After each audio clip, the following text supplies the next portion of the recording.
There's a handful of ways to know if your car has a recall. The first and really the most important way that you need to know is you can look at a government website called safercar.gov, and they'll tell you clearly whether there's a recall that applies to your vehicle, and they'll also tell you whether it's a safety-related recall.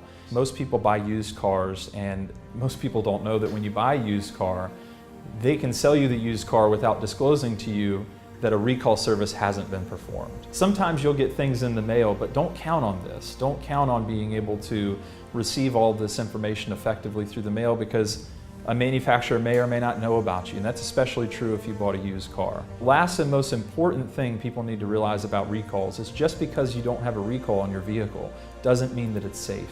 If you were injured by something in your vehicle and you think, I'll go look and see if there's a recall, and you don't find a recall, that doesn't mean that what happened was right. When you come to a firm like us and we take your case, the recalls that happen as a result of the work of this firm. So make sure you know what's going on with your vehicle, and make sure you know whether a recall has been performed and whether you need to go take care of one.